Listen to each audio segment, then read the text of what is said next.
perdedores. Entrevistas.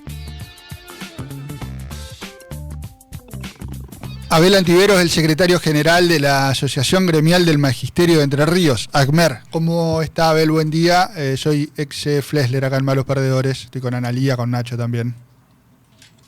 ¿Qué tal? Buen día, ¿cómo les va? ¿Cómo están? ¿Cómo andan? Bueno, bien, y no llegaba la noticia, la información esta mañana de la definición de AGMER para comenzar el ciclo lectivo, o la segunda parte del año del ciclo lectivo, con un paro de 24 horas. Bien, sí, así es, tal cual.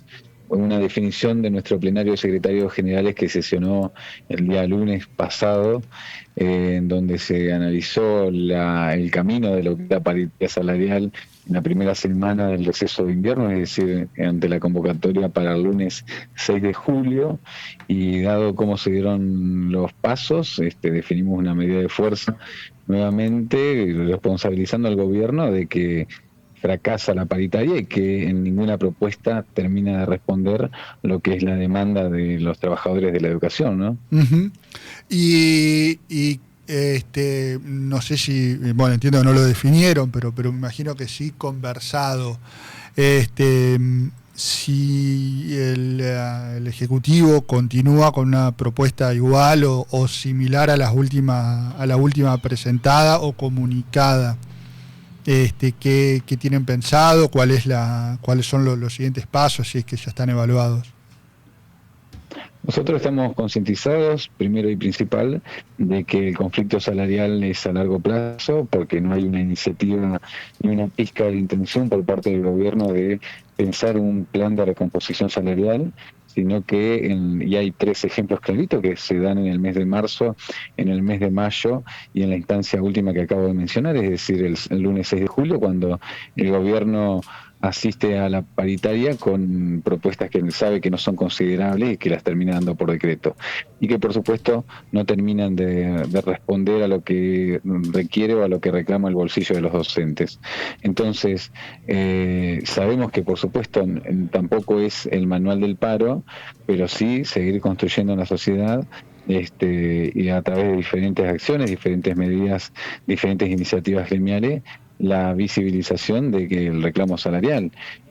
Seguimos denunciando que no es solamente salario, sino que directa o indirectamente la demanda salarial impacta en lo que es la calidad educativa.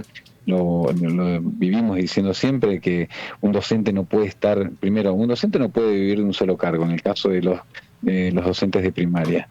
Segundo, se recae en el pluriempleo, recae en el multiempleo, para poder resolver cuestiones básicas como vestirse, como poder comer, y hay un alto índice de endeudamiento con las tarjetas de créditos, para poder poder llegar a fin de mes. Bueno, ¿de qué calidad educativa podemos hablar cuando la situación emocional y mental de los docentes están pensando en resolver estas cosas?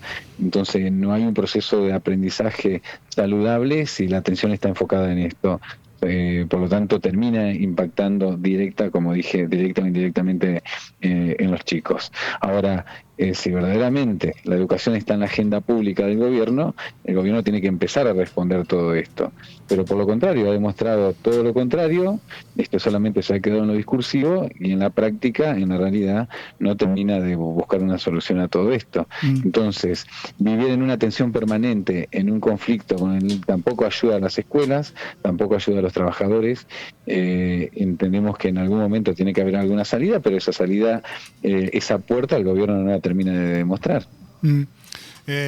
Casualmente en el bloque anterior hablábamos de la cuestión de los créditos o distintos tipos de créditos, algunos más formales, algunos más informales, a los que tiene que acceder la ciudadanía, incluidos los que tienen laburo, desde luego, y después lo otro es el pluriempleo, ¿no? Creo que ya lo hemos charlado con vos, Abel, y con otros dirigentes, esta realidad de docentes vendiendo algo, tratando de buscar otro mango para aportar a los hogares.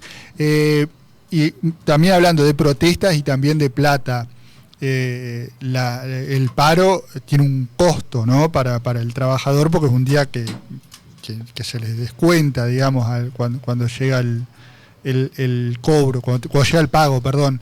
Entonces ahí también se dificulta la medida de fuerza. Sí, es así, como ese elemento hay que tenerlo en cuenta. Nosotros cada vez que definimos un paro, primero en este proceso hemos sido facultados por nuestro Congreso, y no es que Antivero se levanta con ganas de hacer un paro o Fimpel, sino que hay una definición política institucional del sindicato, y entonces a partir de ahí nosotros analizamos cuándo es el momento justo, cuándo es el momento clave, y también la posibilidad de acatamiento, porque tampoco buscamos que sea una medida de bajo acatamiento por el paro por sí mismo. Ahora nos hemos sorprendido porque en las últimas medidas de fuerza nosotros analizábamos la posibilidad de un acatamiento hipotético entre el 60 y el 70%, y nos encontramos con que hay una adhesión del 80% en toda la provincia. Entonces, hay un descontento generalizado, el paro termina siendo un fusible para que los docentes canalicen su enojo, y termina siendo una demostración del malestar que existen en las escuelas, donde los docentes en ese enojo prefieren bancarse el descuento, el día de descuento, y de alguna manera expresar el descontento que existe hacia las políticas salariales que te está llevando a cabo el gobierno provincial. Antivero, ¿y qué opinan también de la cuestión esta del gobierno que decide avanzar con la liquidación por decreto, ¿no? Ponerlo de pronto en los sueldos, que sería un 3% en relación a un 20%, que sería aproximadamente lo que deberían recomponer los salarios? Exacto. Bien, mire, nosotros a nivel nacional, a través de la CETERA, le reclamamos y le reclamamos al gobierno nacional de Javier Milei la apertura de la discusión de la paritaria nacional.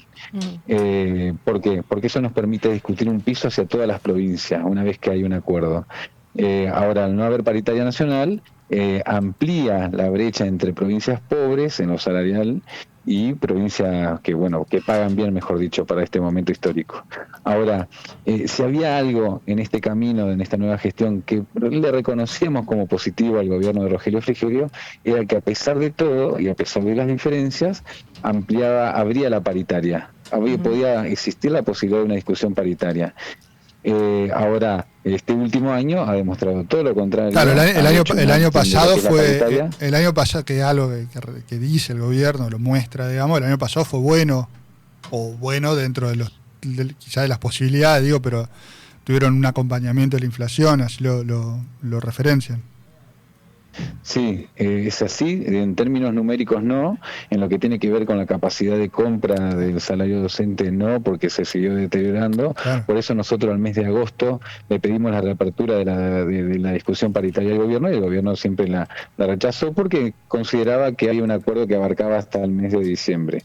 Ahora, en esa línea, el gobierno este año ha hecho un acting, como decía recién, de lo que es la discusión paritaria, porque sabe que va con una propuesta que vamos a rechazar, y sin embargo termina dándola por decreto. Ahora, en declaraciones, por ejemplo, del presidente del CGE, el licenciado Carlos Cuenca, que ha dicho que le llama la atención que rechazamos porque sí, no es porque sí, hacen una propuesta un lunes 6, pleno receso de invierno, donde las escuelas están vacías, donde los trabajadores de la educación están en sus casas. Si hubiese hecho una propuesta del 10%, al 12%, al 14% para considerar, tranquilamente lo podríamos haber bajado a las asambleas, considerando que también tenemos prohibidas las asambleas. Entonces, es la clara demostración de que en realidad hay un acting en cuanto a la paritaria, nos convocan, llevan una propuesta que no es considerable, y hacia la opinión pública buscan instalar de que en realidad nosotros rechazamos por el sí, por el no mismo, ¿no? Entonces, hay criterios que hay que aclarar, que nosotros, y aparte de demostrar que siempre tuvimos una vocación de diálogo, porque también desde el mes de diciembre le estábamos planteando al gobierno poder discutir salario de cara al inicio del ciclo lectivo, que era el 2 de marzo. Nos convocaron el 23 de febrero, una semana antes.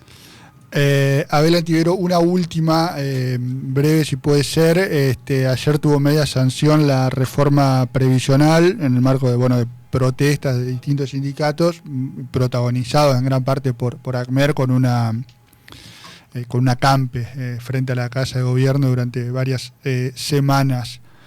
¿Cómo sigue protesta, entiendo. ¿Cómo sigue este tema para lo inmediato? Nosotros como ACMER, en el marco de la multisectorial, tenemos una definición que mientras exista labor parlamentaria, vamos a estar con la carpa en Plaza Mansilla.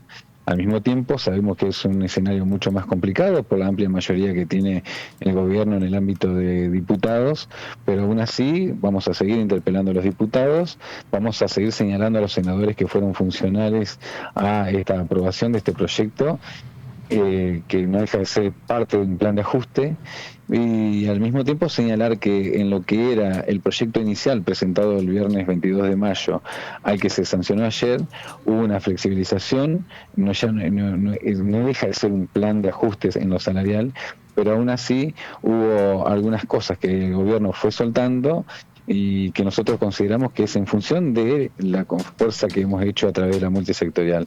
Por lo tanto, si bien no estamos de acuerdo, seguimos parados en la premisa histórica de la que dice que la 8.732 no se toca, que la caja no se toca, seguimos señalando que es un claro plan de ajuste por parte del gobierno de Rogelio Frigerio.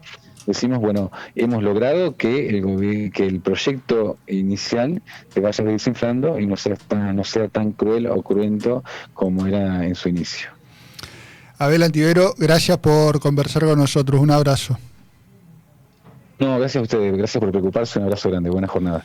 Igualmente, el secretario general de ACMER pasó por malos perdedores. El lunes que viene, lunes 20, ACMER realizará un paro de 24 horas. El lunes próximo es el recomienzo o el comienzo de la segunda etapa del ciclo lectivo en nuestra provincia, en Entre Ríos. Son las 12:17, hacemos la pausa y mucho más malos perdedores. Hasta las 3.